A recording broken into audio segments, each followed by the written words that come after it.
됐죠? 네. 자, 시작합시다. 문장의 구조를 알고 읽었으면 조금 더 수월했을 부분이 있고요. 그걸 놓친 사람은 도무지 이게 뭔 얘기냐. 특히 내가 가장 여러분에게 궁금한 건 문제 6번에 기억부터 미음까지 5개의 주장이 있어요. 그러면 학자가 몇 명이 나오죠, 여기? 3명. 그럼 3명이 5개의 선택지에 대해서 주장을 가진 모두 15개의 주장이 나오겠죠? 그걸 전부 파악을 확실히 했느냐? 다 맞힌 사람이 할지라도 제대로 알고 맞췄느냐가 궁금합니다. 그래서 한번 해봅시다. 자, 들어갑니다. 먼저 우리가 처음 할 얘기는 인식론이에요. 인식론에 대해서 얘기를 할 겁니다. 인문이 철학과 역사 두 가지와 사회현상이란다. 철학, 역사 두 가지를 위주로 논리까지 철학에 포함되니까 내용이 전개되는데 그 중에서 철학이라고 하면 좀 더 세분화시키면 이렇습니다. 철학은 인식론, 그 다음에 존재론, 그 다음에 윤리학, 그리고 논리. 이게 철학의 기본 분류죠. 그러면 인식론이라고 하는 거는 뭘 말하는 거냐? 우리가 뭘 알 수 있지? 라는 겁니다. 우리가 알 수 있는 건 뭐지?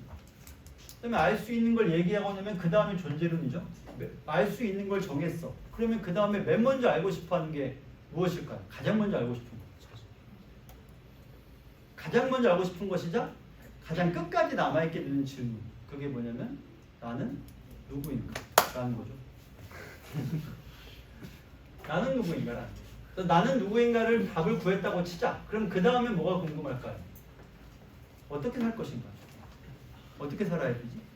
이게 윤리학인 거죠. 선은 무엇이고 악은 무엇이며 나는 굳이 왜 꼭 선하게 살아야 하는 걸까? 악하게 살면 안 되는. 이런 게 윤리학이죠.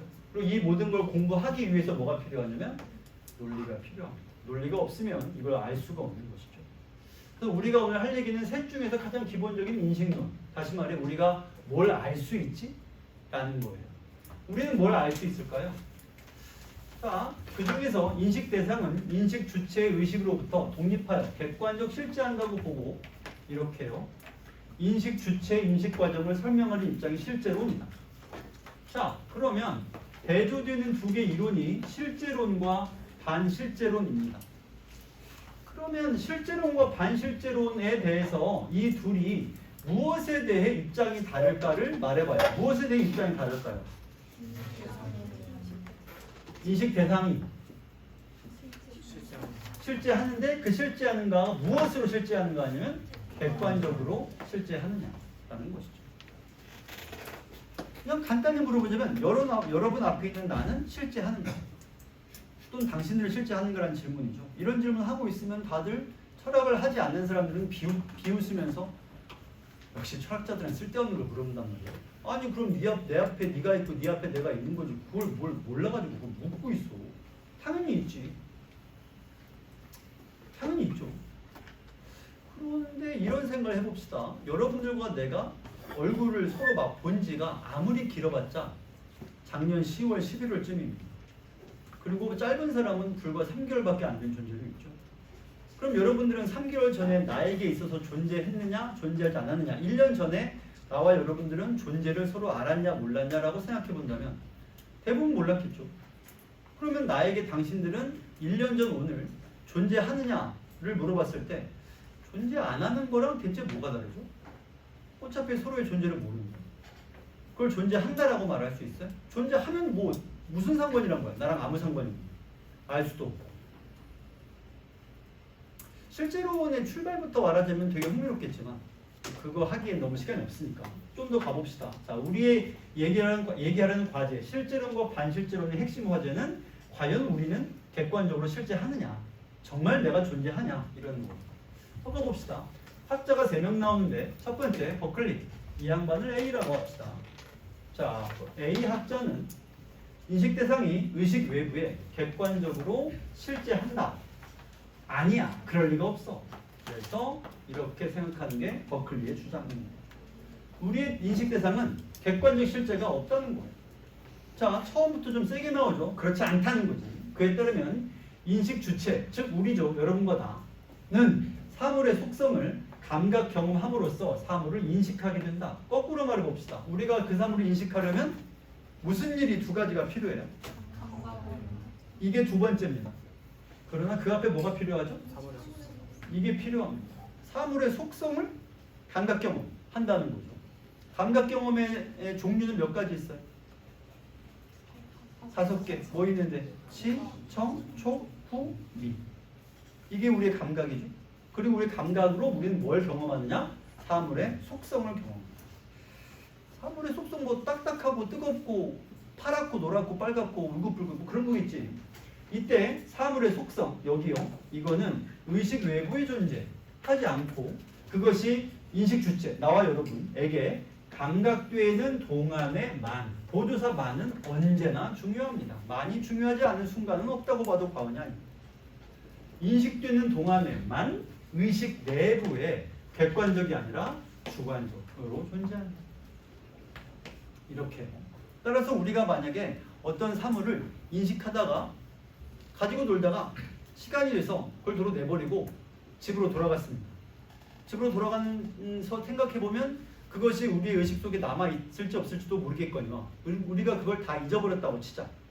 집에선 보이지도 않고요. 냄새가 맡아질 리도 없잖아요. 그럼 버클리에 따르면 그거는 존재하는 거야?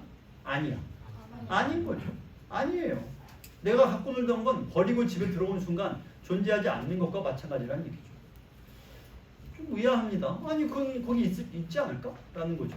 더 읽어보면 또한 인식 주체, 인식 대상. 또 여러분과 나죠. 우리의 인식 대상인 사물도 이러한 속성을 이루어진 것이므로 감각 경험 또 나옵니다. 를 거쳐 인식되는 동안에만 인식 주체의 의식 내부에 주관적으로 존재한다. 여기에요.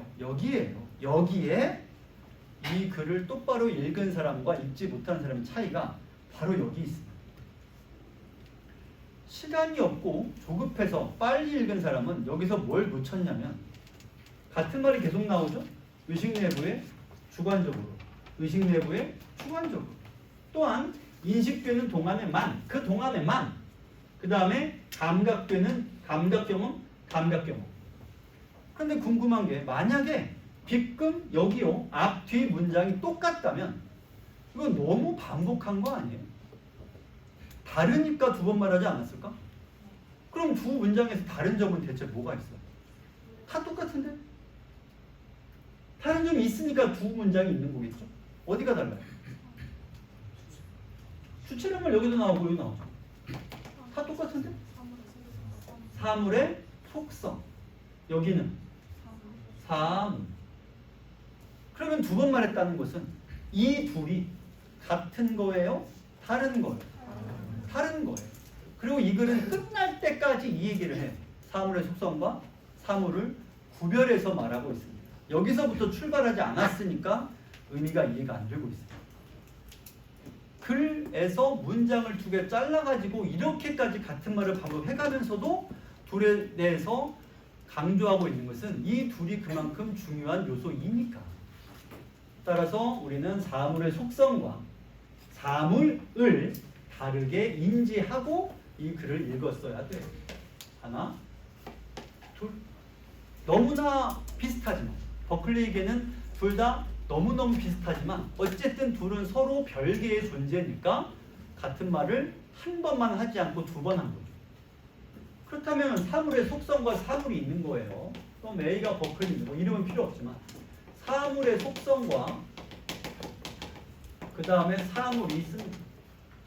그럼 버클리의 입장은 사물의 속성은 의식 내부에 주관적으로 존재한다. 마찬가지 사물도 의식 내부에 주관적으로 존재한다. 그러나 이들을 인지하려면 감각 경험은 필요하다. 을 통해서 이들을 인지할 수 있다. 이렇게 되는 것이죠. 자, 더 가봅시다. 한편 버클리는 의식 외부에 사물 자체가 존재할 수 있다는 것을 아예 부정해버립니다. 즉 사물은 우리 의식 외부에 존재하지도 않아요. 여기에 칠판이 있어? 여기에 내가 지금 있어? 여러분들이 있어? 이게 우리 의식 외부의 객관적인 존재가 아니라는 거죠. 너무 급진적인 주장 아닌가? 나도 있고 칠판도 있는데. 더 읽어봅시다. 그에 의하면 의식 외부의 사물 자체, 여기요. 아예 정확히 얘기해 줍니다. 사물 속성 말고 사물의 자체가 존재하여 의식 외부에 실제한다면 인식 주체, 나와 여러분, 우리에게 그 속성이 말이에요. 감각 경험되는 과정에서 실제와 다른 속성이 나타나는 오류가 발생할 가능성이 생긴다. 요건 좀 설명을 해봅시다. 자, 사물의 속성이 의식 외부에 실제한다면 속성을 경험하는 과정에서 오류가 발생할 가능성이 생긴다. 자, 이렇게 말해봅시다. 어떤 물의 온도가 객관적인 실제를 얘기해야 되니까 물의 온도가 20도로 정확히 측정이 된 거예요.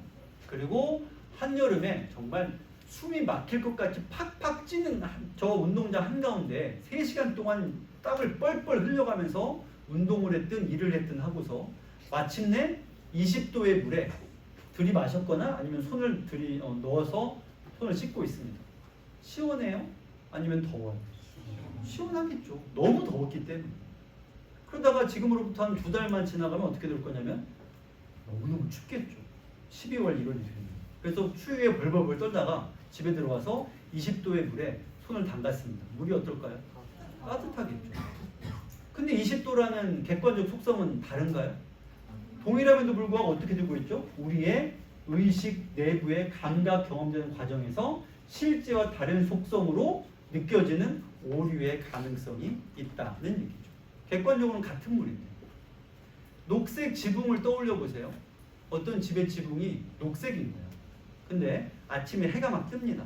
그러면 그 녹색이 어떻게 보일지 한낮에 쬐는 햇볕 밑으로 반짝이는 녹색 지붕이 무슨 색으로 보일지, 해가 질 때 녹색 지붕은 무슨 색일지, 한밤중에 달빛을 받은 녹색 지붕은 무슨 색일지 같은 색일까요?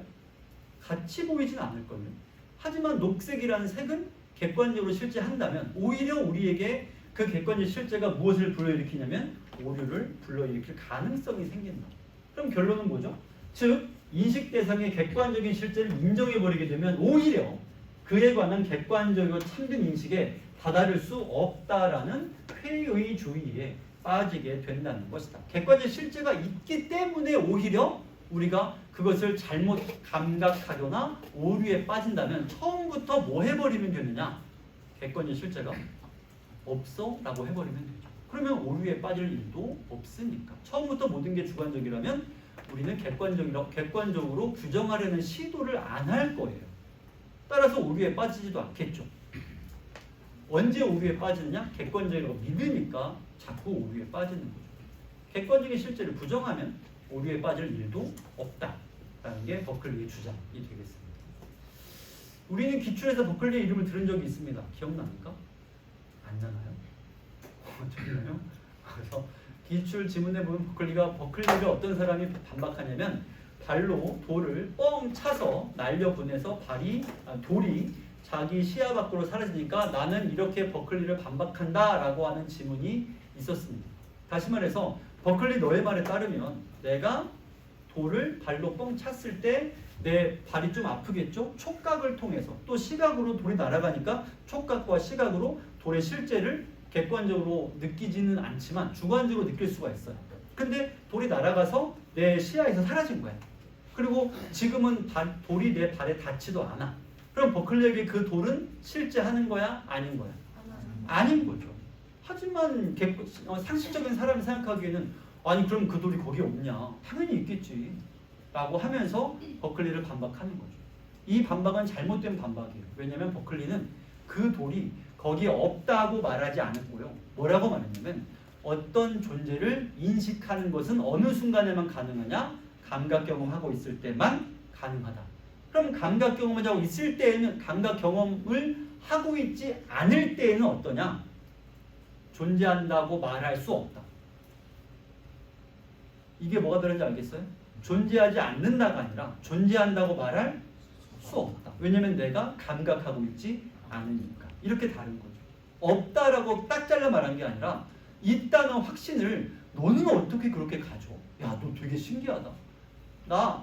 버클리 내 생각에는 우리가 무언가 존재한다고 말하려면 이렇게 손을 손으로 만지고 눈으로 보고 있어야 돼. 근데 그 사람이 지금 없어. 너는 도대체 어떻게 그 사람이 실제한다는 거 확신할 수가 있어? 와, 나는 네가 신기한데? 이게 버클리의 생각이죠. 우스갯소리로 어떤 개그맨에게 인터뷰어가 묻기를 아내분도 개그맨이시잖아요. 요즘 잘 계시죠? 그러니까 개그맨이 뭐라고 말하냐면 아침에 나올 때까지는 잘 있었는데 그 다음은 모르겠습니다. 뭐 깔깔대고 웃지만 버클리가 그 말을 들었으면 야, 이 사람 똑똑한 사람 훌륭한 사람이다 라고 했겠죠. 정확히 버클리의 생각이랑 일치하는 것이죠. 이렇습니다. 자, 그래서 외부에 의식 외부에 존재할 수 있는 것을 부정해버리고 내가 감각 경험을 하고 있을 때에만 나는 그거에 대해서 말할 수 있다라고 생각하는 것이죠. 그 다음은 나는 말할 수 없다. 따라 나는 존재할 수 있다라는 걸 부정한다. 왜냐면 나는 말할 수 없으니까. 따라서 버클리에게는 의식 내부에만 존재하고요. 이것은 무슨 말이냐면 의식 외부의 객관적 실제를 모두 부정하는 겁니다. 이게 버클리의 생각이죠. 자, 이번엔 실제론자인 무어의 얘기를 들어봅시다. 버클리는 반실제론자였고요. 이번엔 무어의 생각인데 무어는 뭐라고 말하냐면 버클리가 의식 행위인 인식 행위인 감각 작용과 인식 대상인 감각 자료를 구별하지 않았음을 비판을 합니다. 이게 무슨 얘기죠? 그에 따르면 감각 작용이 있고요. 감각 경험이 있는 건데 이렇게 잘라서 이렇게 해볼까요? 먼저 감각 작용은 경험, 같은 거네요. 경험을 통해서 사물의 여기죠. 이걸 버리면 안 되죠. 속성이에요. 사물 자체가 아닙니다. 속성을 인식하는 행위인데 이는 속성 인식되는 순간에만 어머? 여기까지는 무어와 버클리의 생각이 같은가요? 다른가요? 같죠? 순간에만 일시적으로 존재한다. 뭐가? 감각 작용이만요.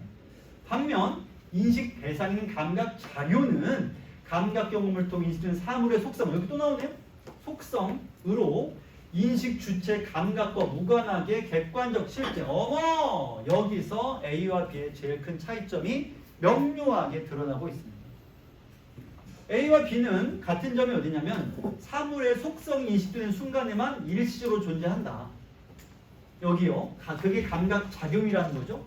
그러나 사물의 속성 그 자체는 객관적으로 실제한다. 따라서 여기서 말하는 인식되는 순간에만 일시적으로 존재하는 사건이다 라는 말의 주어는 속성인가요? 감각 작용인가요? 일시적으로 존재한다는 게 작용을 말하는 거죠. 속성 그 자체는 객관적 실제를 하고 그것을 감지하는 작용은 인식되는 순간에만 일시적으로 할 수 있다.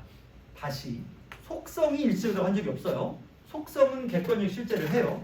근데 그 속성을 인지하는 것은 인식하는 그 순간에만 존재한다.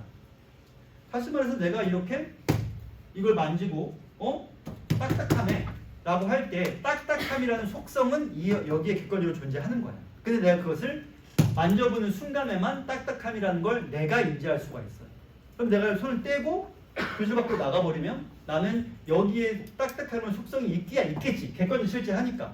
하지만 나는 그 경험으로부터 이제 떠나서 바깥에 있으니까 얘가 딱딱했다라고는 말할 수 있으나 지금 딱딱하다라고 말할 수는 없어요. 왜냐면 일시적이니까. 하지만 외부의 속성이 객관적 실제는 한다.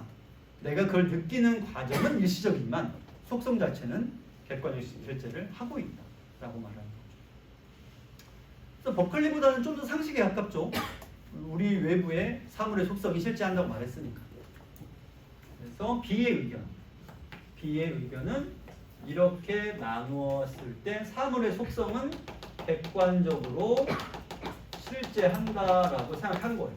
그럼 사물은 어떤가요? 사물 얘기는 이제 나옵니다. 뒤에 읽어보면 예를 들어 우리는 동전이 탁자 밑에 떨어지면 당장 눈에 보이지 않아도 탁자 밑으로 고개를 숙이면 동전을 보게 될 것이라는 사실을 여기가 핵심이겠죠? 경험을 통해 알고 있다.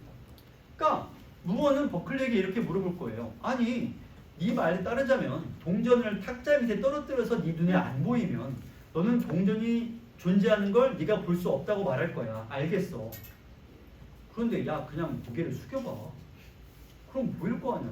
그걸 뭘 굳이 안 보면서 존재하는지 안 하는지 몰라? 그러고 있어? 그냥 숙여서 보면 되지. 또 있습니다. 동전은 조건에 따라 형태나 색상이 달리 보이긴 해. 하지만 같은 조건이라면 항상 동일하게 보인다. 아까 했던 얘기를 해볼까요? 녹색 지붕이에요. 아침 해가 뜰 때, 한낮에 해가 반짝여서 반사될 때, 저녁에 해가 질 때, 달빛 아래에서 다 다른 색으로 보여? 오케이, 인정.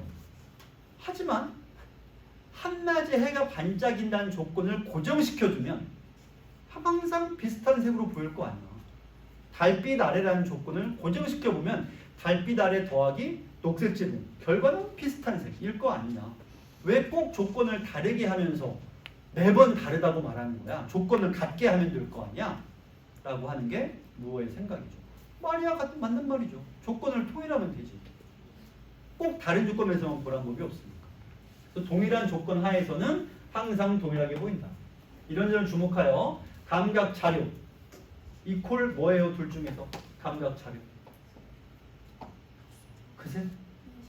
그새 사물의 속성 이게 감각 자료죠. 사물의 속성은 사물 자체가 아니라 사물의 속성은 특정 조건이 충족되면 인식 주체가 다르더라도 동일하게 이 말을 똑똑한 학생 여러분 세 글자로 줄여봐요. 앞에 나온 말.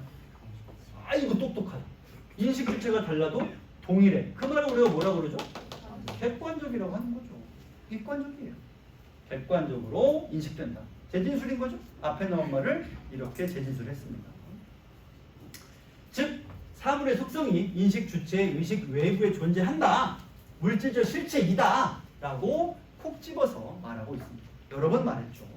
하지만 아직 이 얘기는 안 했어요. 아직도 안 했습니다. 이 얘기는. 더 가봅시다.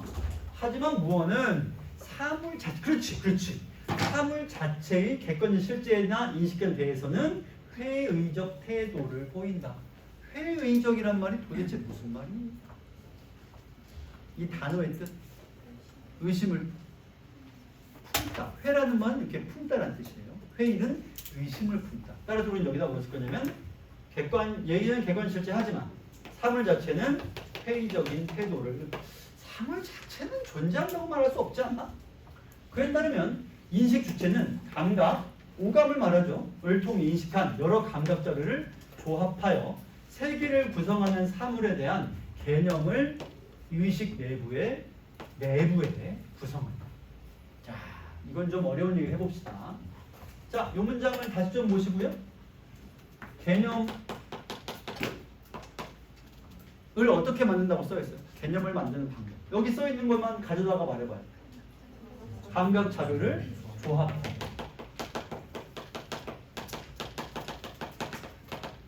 감각 자료를 여러 개 더하면 거기서 개념이 나온다 라고 말하고 있죠. 자, 이제 나 보세요. 한참은 설명해야 돼요. 그냥 지나가면 되는데 앞으로를 위해서 개념이란 말에 대해서 마침 좋은 자료가 나왔고 여러분들도 지금 좀 고민을 했을 테니까 지금 설명하면 효과적일 것 같으니까 얘기해 보겠습니다. 나한테 독서 수업 같이 하던 사람들은 몇 번 들은 얘기일 텐데 그래도 또 해봅시다. 엄마가 애기한테 우유 줄 테니까 컵 가져와 라고 말합니다. 애기가 엄마 그러니까 우유 마시고 싶으니까 가져가려고 그러죠. 근데 이런 걸 가져가는 거예요. 그랬더니 엄마가 안 돼. 이거 너 흘리니까 컵 가져와. 그럼 이렇게 된 걸 가져갔습니다.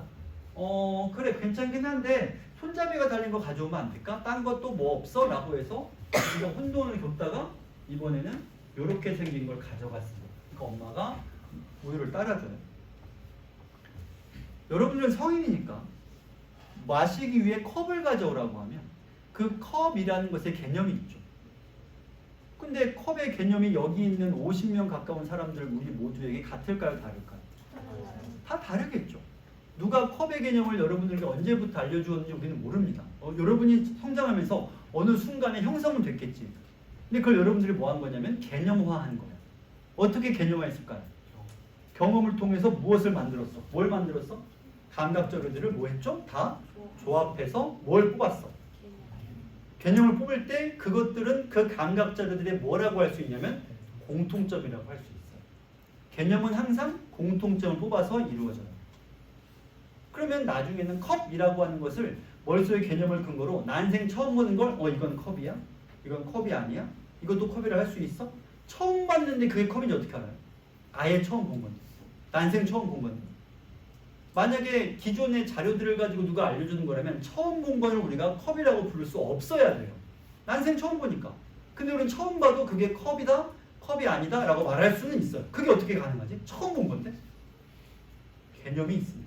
머릿속에 개념이 있으니까 개념을 비추어서 이건 내가 처음 보지만 컵이야. 이건 컵이 아니야. 라고 말할 수 있어요. 따라서 개념이라고 하는 말의 개념의 개념은 공통점들의 집합이다. 혹은 조합되어 만들어진 것이다. 바깥에 나가면 나무가 있습니까? 없습니까? 나는 없다고 생각해. 쌤 무슨 버클린가요? 왜 없다고? 밖에 나가면 막 널린 게 나무인데요? 밖에 나가면요.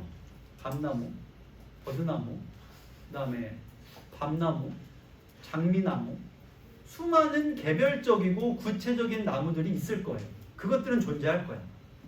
나무라는 거는 개별적이에요? 보편적이에요? 지극히 보편적이죠. 그럼 나무라고 할 만한 건 없다고요. 개별자들이 밖에 있을 뿐이에요. 그리고 나무는 어디 있냐면 바깥에 없고요. 내 머릿속에 있죠. 개념으로서만 존재한단 말이에요. 실제하는 나무란 건 없어요. 그건 개별자인 나무. 그래서 이건 그 얘기를 하고 있는 거예요. 다시 보세요. 이걸 설명을 듣고 다시 보시면 뭐라고 써있냐면 감각 자료라는 건 개별자들인 사물의 속성을 말합니다. 그걸 전부 조합해서 세계를 구성하면 이 사물도 개별자들을 말해. 그것에 대한 무엇이 머릿속에 생기냐면 개념이 머릿속에 생기는 거죠. 우리 의식 내부에 개념이라는 게 생겨요. 책상의 개념이 여러분 머릿속에 있겠죠. 그리고 여러분은 그걸 어떻게 만들었겠어? 스스로 만들었을 거예요. 왜냐하면 여러분들의 어머니, 아버지, 선생님 그 누구도 존재하는 모든 것들을 다 보여주면서 이건 책상이야, 이건 책상 아니야, 이건 책상이야, 책상이야, 아니야, 책상이 아니야. 이걸 다 해주지 않았을 거거든요. 어느 순간 당신의 머릿속에 개념이 형성이 된 거죠. 그럼 그 다음부터는 안 알려줘도 압니다. 신기한 일이죠. 조금만 생각해봐도 진짜 신기한 일이에요.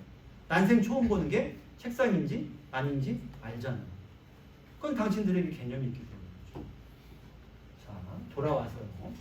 예를 들어 조건에 따라 달리 보이는 특정 동점의 형태의 색상, 개별자죠? 개별적인 속성을 조합해가지고 의식 내부의 개념을 구성할 수가 있습니다. 무어는 이를 인식의 형성 과정이라 설명합니다. 그럼 인식은 무엇을 통해서 형성되느냐? 개별자들을 조합해서 우리 내부에 형성되는 게 개념이죠. 하지만 그는 감각 자료, 속성이라고 했어. 아까 속성이 객관적 실제 하는 것과 달리 감각작용을 형성된 개념에 대응하는 사물이 독립하여 객관 실제 하는지 직접 인식될 수 있는지는 아니란 말도 안 했고요. 알 수 없다라고 했습니다. 이게 앞에 보이는 뭐냐면 요게죠? 회의적이다. 부정 정확히 없어 라고 한 게 아니라 회의적이죠. 그건 내가 모르겠는데. 진짜 학자의 태도는 이런 거죠. 모르면 모른다고 하지 모르는 걸 안다고 억지 부리지 않습니다. 그래서 무어도 남들이 무책임하다라고 욕을 하든 말든 근데 어떻게 모르겠는 걸 나 진짜 모르겠어. 그래서 회의적인 태도. 다만 사물의 속성에 대해서 속성은 실제하지. 그건 실제해. 사물은 잘 모르겠어. 그건 회의적이다. 끝냈죠. 자, 그러면 가글이 끝났습니다. 가글에 해당하는 걸 풀고 가면 좋겠지만 그냥 한꺼번에 가겠습니다. 나글도 뭐 비슷한 내용이니까요. 자, 나글은 문가가 나옵니다. 문가에 따르면 인간은 감각경 앞에 나왔던 말이죠. 사물 자체 오케이 이것을 객관 인식하여 현실을 파악할 수 있다. 이거 그냥 뭐 시원시원합니다. 문가 세 번째 학자죠. C는 사물 자체가 객관 실제한다. 좀 뒤에 안 보일 텐데 위에다 쓸게요.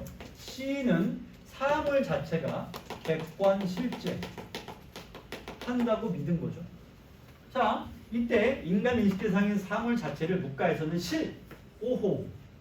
실은 인식과 관계없이 물질적으로 존재한다. 이거 확실합니다. 객관적이며 물질적이고 인식과 무관하다. 점에서 의식 외부에 객관적 실제를 한다. 뭐 시원시원합니다. 한편 문과에서 명, 아까는 실이고 이건 명이죠. 명은 실에 대한 인식을 통해 규정된 개념을 의미한다. 명은 개념. 그러면 객관적으로 실제하는 것이 사물이고요. 그 다음에 이거 말고 C의 입장에서 개념이라는 게 존재하는데, 개념 뭐라고 말하냐면 실에 대한 인식을 통해 규정된다. 실에 대한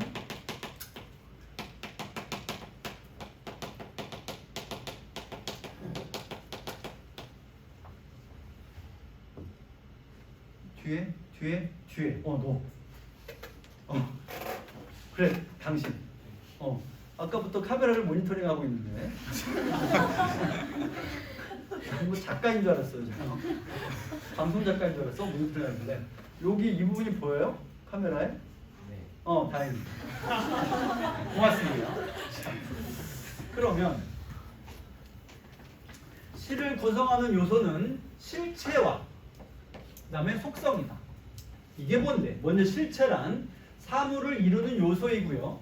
그 다음에 속성은 실체 내부에 담겨있는 요소이다. 그러면 객관 실제가 실이었죠. 이 사물 자체가 C에게는 실이고요.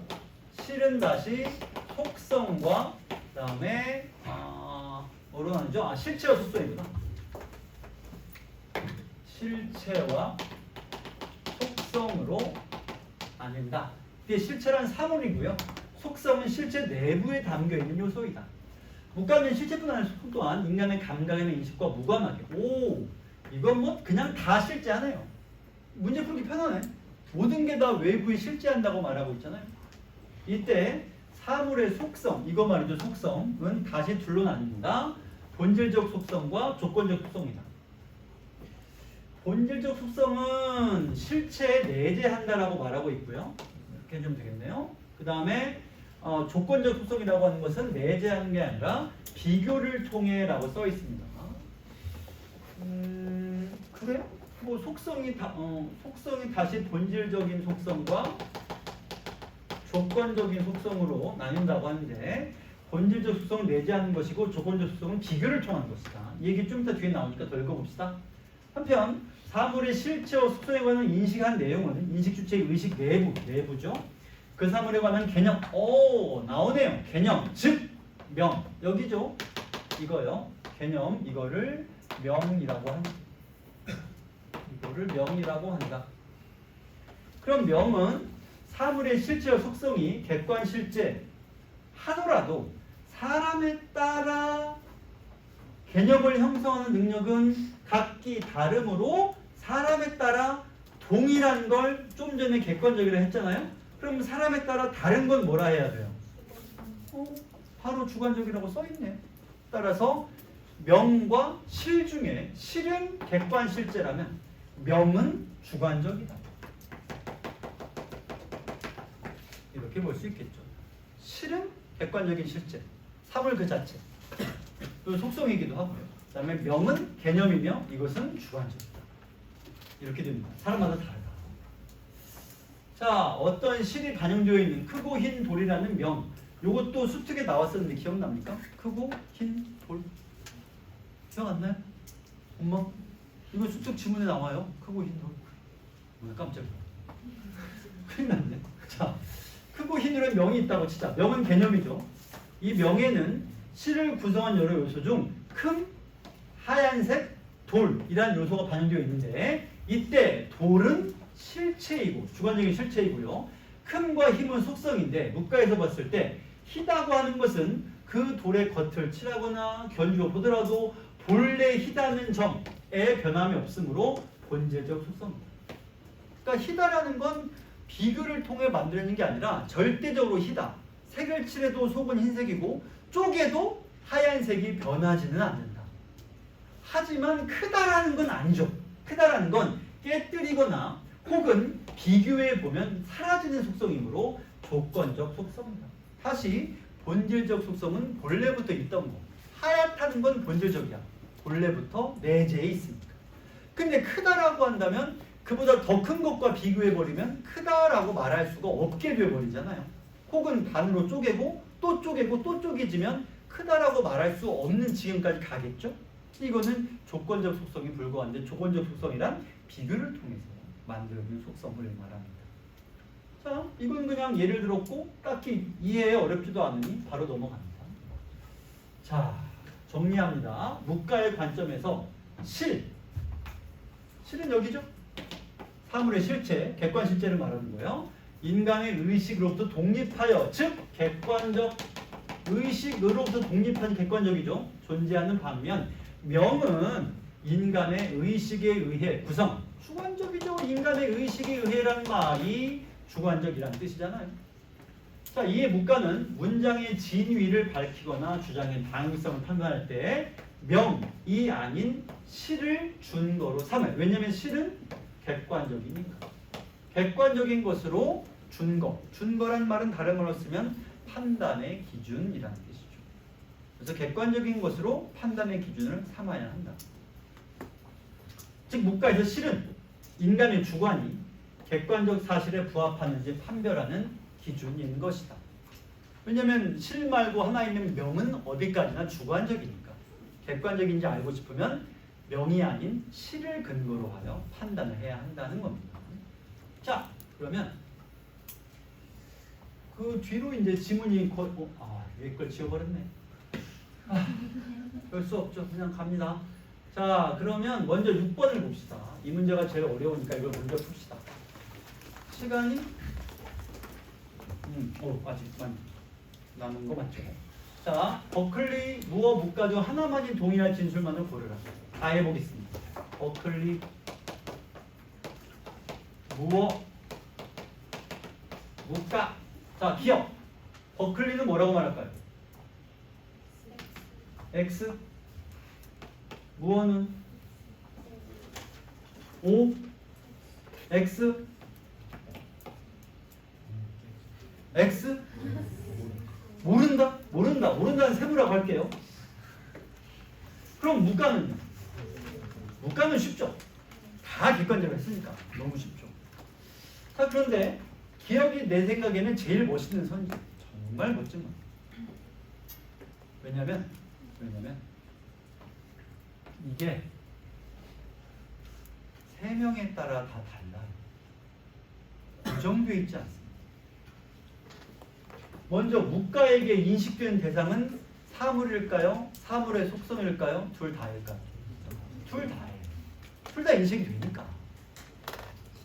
버클리에게 인식되는 대상은 뭐겠어요? 속성밖에 없어요. 사물은 아예 인식이 안 되고 사물의 속성은 그나마 인식이 되지만 그것도 객관 실제는 아니죠. 주관적이잖아. 사물은 존재하는지 알 수도 없고. 그럼 뭐라고 써있죠? 인식되는 대상. 즉 사물의 속성은 인식, 주체, 의식으로부터 독립하여 존재한다라고 말하면 아니 사물의 속성, 그러니까 버클리에게 독립하여 존재하는 건 아예 없잖아요. 그러니까 이게 X인 건 어렵지가 않아요. 문제는 무어야. 그럼 무어에게 인식되는 대상은 사물의 속성이에요? 사물이에요? 둘 다라고? 사물의 속성은 인식된다. 그 다음에 사물은 알 수 없다, 회의적이다, 뭐라 말할 수 없다 그랬죠. 그럼 인식되는 대상은 무어에게 뭘 말하는 거예요? 속성을 말하는 거예요. 무어에게. 그러니까 이 말의 의미가 고정되어 있지 않다고. 따라서 다시 물어봅니다. 그럼 이거를 사물의 속성이라고 하고 무어에게 사물의 속성은 독립하여 존재한다? 아닌가? 라고 하면 뭐라고 말해야 돼요? 그럼 뭐가 되겠네? 따라서 기억은 답이 될 수가 없어요. 한 명만 동의하는 걸 찾아야 돼요. 기억이 진짜 멋있는 점이 이거예요. 인식되는 대상이 고정되어 있지 않습니다. 세 명에게 달라요. 그 다음 니은 사물에 관한 개념입니다. 개념은 그 사물에 관한 인식된 내용을 바탕으로 구성된다. 내용을 바탕으로. 자, 버클리는 뭐라고 말할까요? 버클리는 뭐라고 말할까요? 여러분들이 말하지 못하고 멍하니 있는 게 사실은 당연한데 왜냐하면 버클리가 말한 부분 어디를 읽어봐도 개념이라는 말이 아예 없습니다.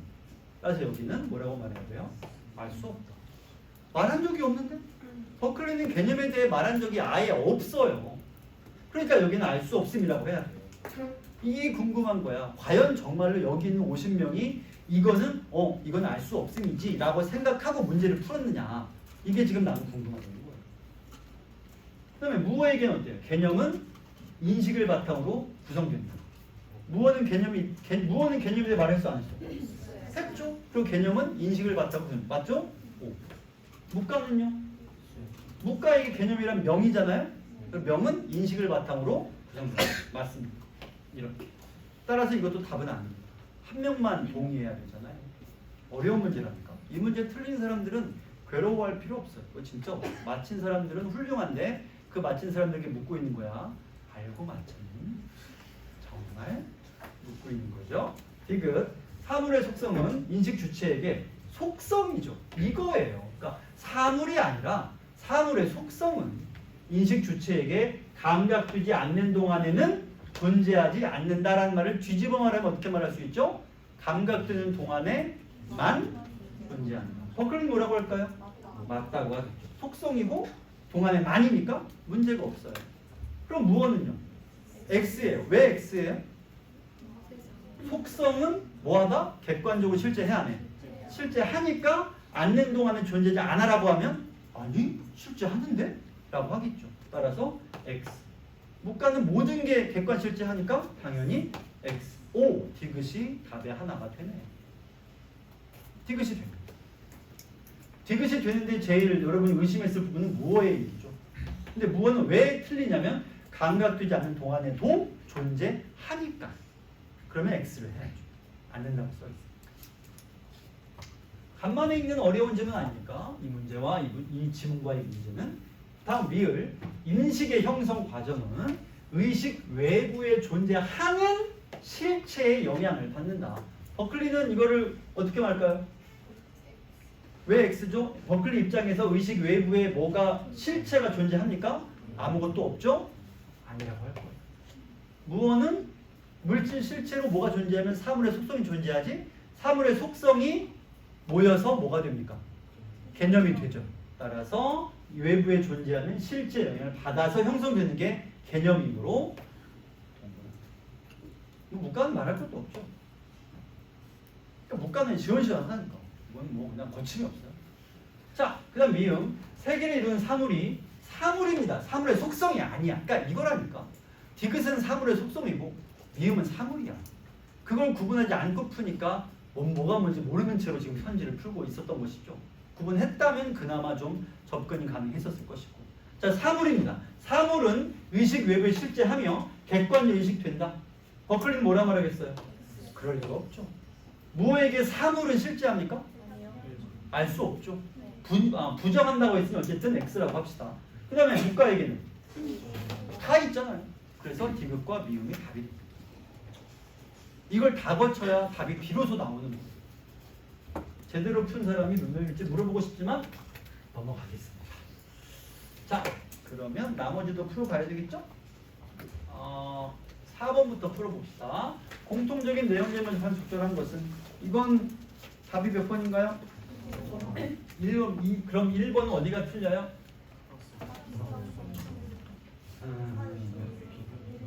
일단 공통점이잖아. 그러면 가는 맞지만 나에는 이론 자체가 하나밖에 안 나옵니다. 또 어렵지 않게 1번을 느낄 수 있는데 과연 몇 명이 답할지. 자, 질문. 타당성이 뭔데? 땡. 특히 화작하는 사람들은 타당성이 뭔지 모르고 지금까지 화작을 풀었다면 도대체 화작 공부를 어떻게 하냐? 뭐 하는 거야? 아니, 타당성, 일관성, 긴밀성, 그 다음에 통일성 이런 것들 다 선지에 한두 번씩 꼭 나오잖아요. 타당성이 뭐예요? 논리? 뭐 논리적이냐고? 너무 부족한 답인데. 타당성. 수용 가능성. 비슷은 하지만 마찬가지 좀 부족합니다.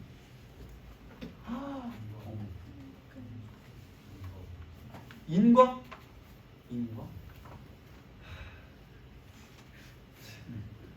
여기 지금 구성이 대부분 B 클래스가 제일 많이 있고 C 그룹에서 있는 친구들도 있고 A, B, C가 중요한 게 아니죠.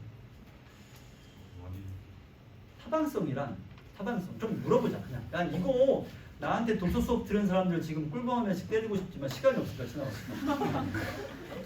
질문. 자, 그는 어제 서울에 있다. 서울은 강원도에 있다.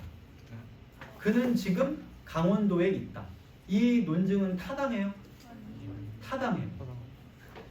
왜 타당하냐면 근거가 주장을 뒷받침하니까. 그걸 타당성이라 그래요. 근거가 주장을 뒷받침하는 거. 쌤, 근데 서울은 강원도에 없어요. 도대체 어디 사시는 거예요? 뭐 외국 살다 오셨나? 서울 삽니다. 나도. 그러면 이 추론은 뭐라고 말해야 돼요? 타당하긴 타당해. 하지만 뭐 하진 않을까요?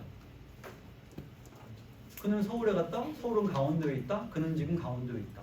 타당하긴 하지만 뭐 하지 않다라고 해야 돼요? 참이 아니다. 틀린 말은 아니에요. 이거를 건전하지 않다라고. 타당성과 건전성. 타당성은 논리적으로 근거가 주장을 뒷받침하는가. 그럼 건전성은 뭘 말하느냐? 전제와 결론이 모두 참인가. 이게 건전성. 이 추론은 건전하지 않지만 타당해요. 그럼 다시 보세요. 여기 타당성을 검토하고 있다라는 말을 하려면 지문에 무슨 내용이 있어야 돼요? 어떤 주장이 있고 그 주장을 뒷받침하는 근거들이 제대로 뒷받침하는가를 검토해야 돼요. 따라서 A라는 학자가 주장을 펼치는데 근거를 2개를 들었어. 근데 그 둘 중에 하나는 틀린 근거야 라고 말하는 게 타당성을 검토하다라는 말의 뜻이에요. 근데 이 글에는 버클리나 무어의 주장을 설명하고 있지만 그 중에 어떤 근거가 옳다 그르다라고 말하진 않았어요. 그냥 이게 근거야 라고 말하고 지나갔기 때문에 타당성을 검토하고 있진 않아요. 검토라는 말이 틀린 거예요.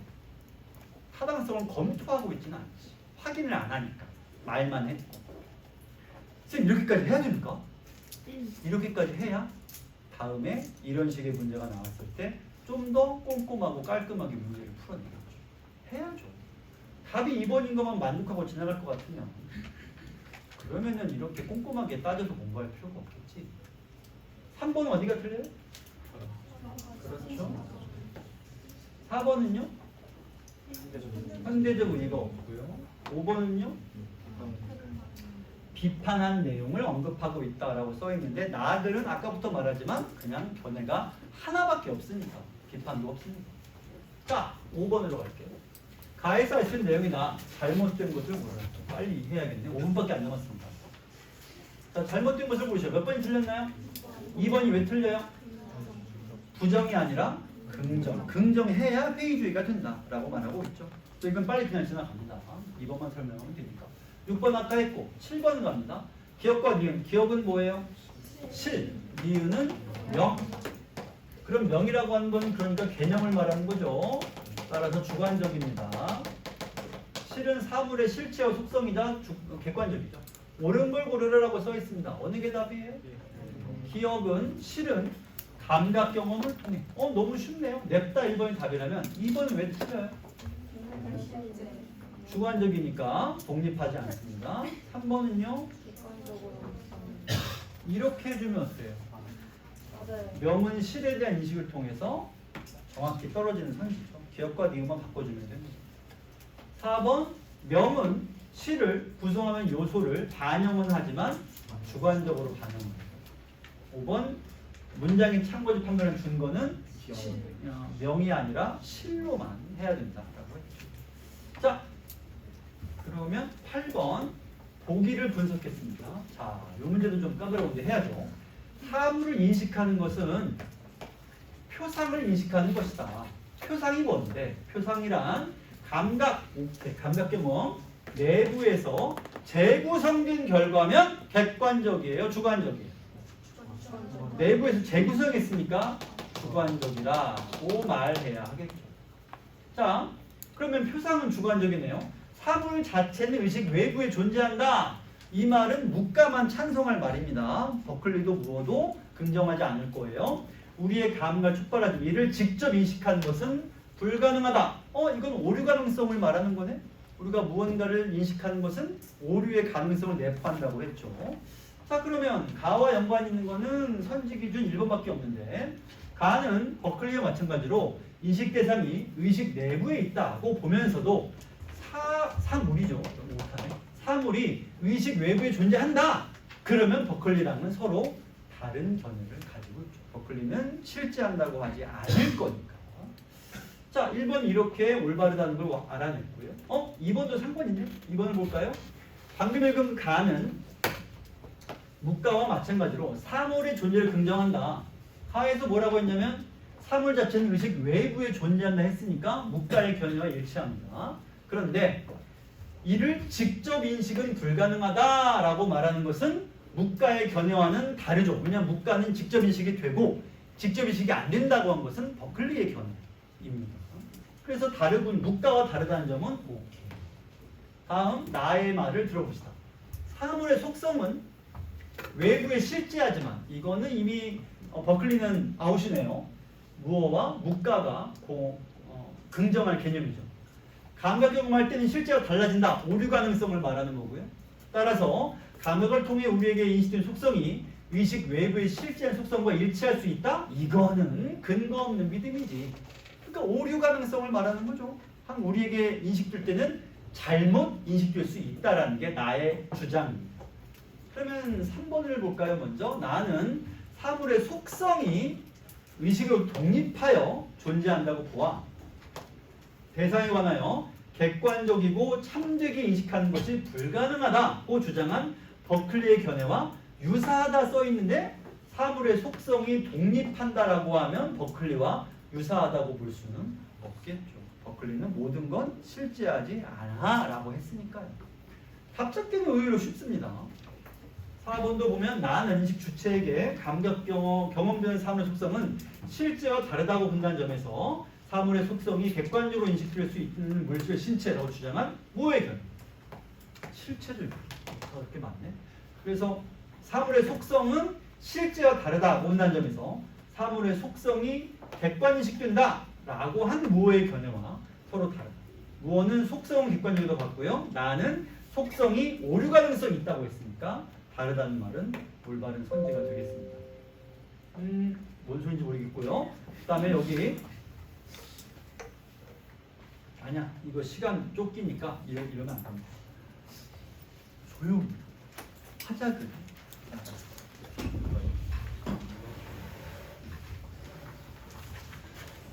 자, 언매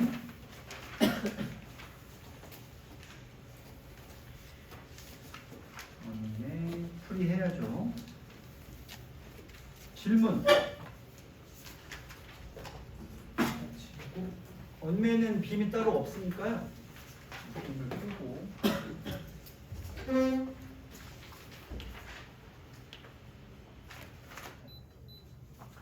자, 언매 질문 받겠습니다. 질문하세요. 36번에 우선 이거부터 얘기해야죠. 우리가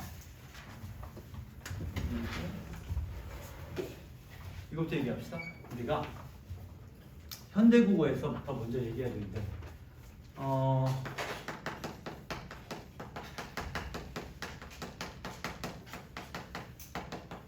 이런 문장이 있습니다.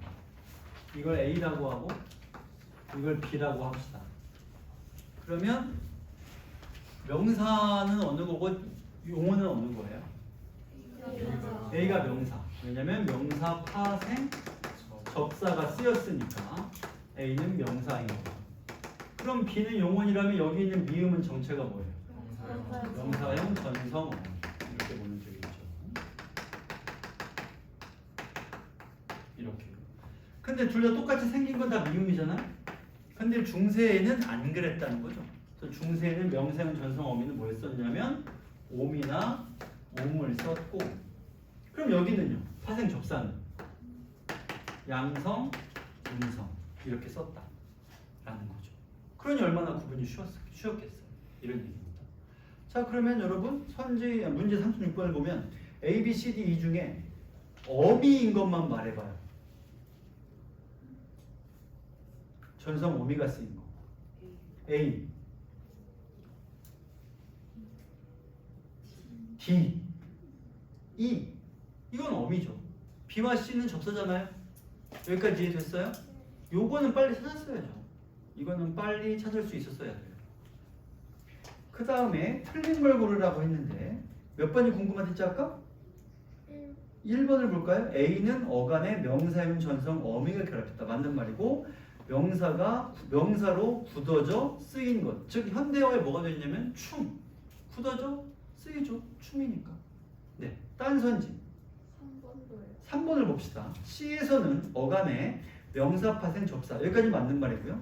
이는 후대에 미음이 결합한 형태이다. 지금 그 C에 있는 단어가 뭐냐면 그을음이죠. 요거 어간이 뭐예요? 기본형이 그을다 아니겠어요? 그래야 어간이 그을이 되죠. 근데 이 뒤에 현대국어에서 명사 파생 접사 미음을 붙였다면 이게 어떻게 될 거냐면 이런 식으로 되겠지. 근데 이렇게 우리가 쓰지 않잖아. 우리는 어떻게 쓰고 있어? 그, 을, 음으로 쓰고 있잖아요. 그러면 이게 뭐가 된 상태에서 이렇게 된 상태에서 굳어져 가지고 그, 을, 음이 된 것으로 인지할 수 있다. 이렇게 되죠. 따라 3번 선지는 후대에 미음이 결합한 형태로 바뀌어 미음이 아니라 음이 결합한 형태로 바뀌어라고 해야 올바른 설명이 되겠습니다. 또요? 35번. 네, 35번. 옳은 걸 고르라. 몇 번 선지가 궁금한가? 뭐 어제는 아쉽게도 꿈을 못 꾸었다. 꿈은 명사예요, 동사예요? 명사 파생 접사죠? 선생님 그걸 어떻게 하시나요? 꿈 앞에 꾸미는 말을 넣어봐요. 어떤 말이 좋겠어요? 좋은 꿈, 나쁜 꿈, 극꿈 전부 관형어를 집어넣을 수 있잖아? 그럼 꿈은 관형어의 꾸밈 받으니까 품사가 뭐겠어?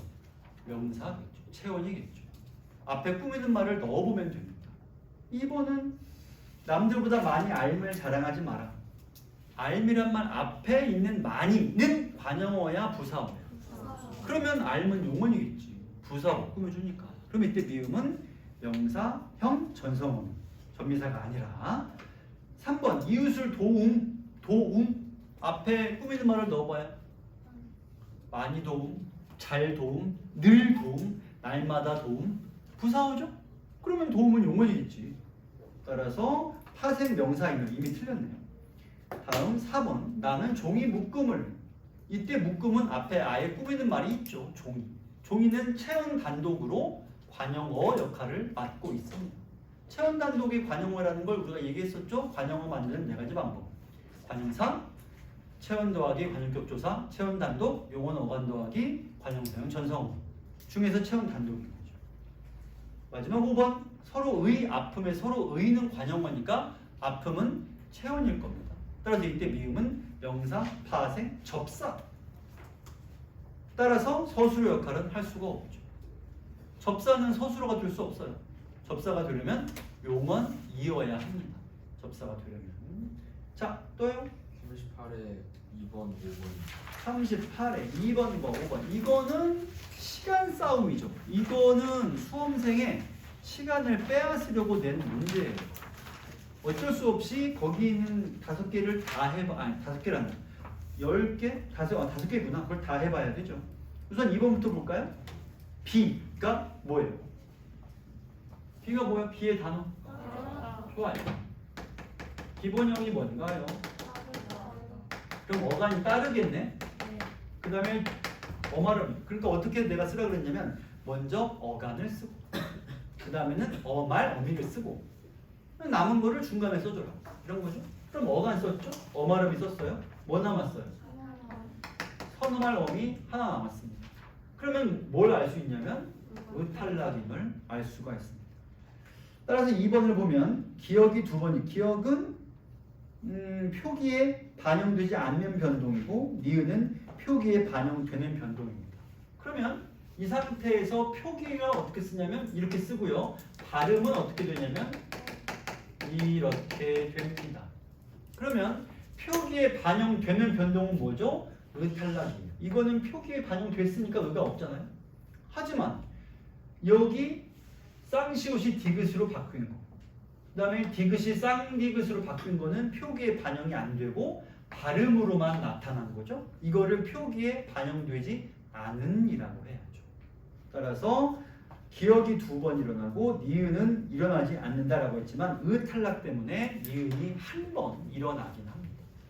그럼 5번은요? 여다치다예요. 여다치다. 발음이 어떻게 되냐면 여다치다입니다. 왜 이렇게 되느냐? 맨 처음에 여다치다, 즉 거센 소리가 일어났고요. 그 다음에 티읕 더하기 2에서 구개음화인 이렇게. 그러면 표기와는 무관한 발음에만 반전 변동이 한 번, 2번 일어났죠. 하지만 표기에 반영된 변동도 하나가 있어. 그게 뭐냐면 여닫다라는 말은 원래 어떤 말과 어떤 말의 만남이에요. 좋아요. 그러면 리을이 원래 있었잖아요. 근데 없어졌으니 이건 표기에 반영된 변동이라고 해요. 리을 탈락. 그래서 5번 선지는 적절한 선지가 되겠습니다.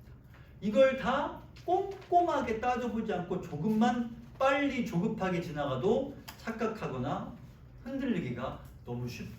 그러니까 이거는 어느 정도는 숙달함을 테스트해보는. 너 많이 해봤냐? 너 조급한 가운데에도 안 헷갈리고 다 확인할 수 있니? 그다음에 또 한 가지는 표기에 반영되느냐 안 되느냐라는 걸 우리가 평소에 잘 안 다뤄봐요. 많이 안 풀어보죠. 그거를 어색하니까 틀리는데 이거는 수능에 나왔다 해도 전혀 이상하지 않은 유형입니다. 꼼꼼하게 따져봐야 돼요. 또요? 43번에 3번. 아, 일단 문법까지만 먼저 39번까지만 39번에 1번. 1번부터 보겠습니다. 삼촌이 선생님께 책을 들이셨습니다. 주체, 객체, 상대가 다 있어야 되죠? 그럼 일단 1번과 5번 모두 비읍, 니다, 비읍, 시오니까 상대 높임은 있습니다. 문제가 없네요. 그 다음에 1번은 서술어가 들이다예요. 누가요? 누구에게?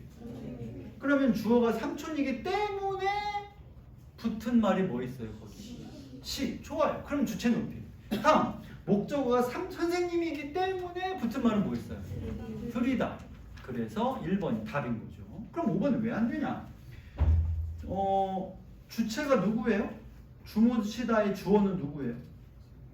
알 수 없어요. 그렇지만 높임의 대상이니까 주무시다라는 말을 썼겠죠. 따라서 주체, 높임. 객체는 누구예요? 굳이 말하자면 저희겠죠. 저희를 신경 쓰지 말라고 했으니까. 근데 저희 때문에 높이는 말이 있느냐라고 한다면 없습니다. 그래서 안 되겠죠. 되겠나요? 네. 문법도 문법에서만 없으면 매체 전부인데 몇 번 질문하세요? 43번. 이거는 사실은 말이 매체지 사실 문법인데 설명으로 잘못된 걸 고르라는 거죠. 43번에 3번을 보면 C의 보조동사 들이다를 사용하여 상대방인 해설사를 높이고 있다. 이 문제를 틀린 사람은 몰라서 틀린 건 아니에요. 이건 그냥 헷갈리는 거라기보다 문장 성분 분석을 똑바로 못해서 그래요. 자, C가 뭐죠? C.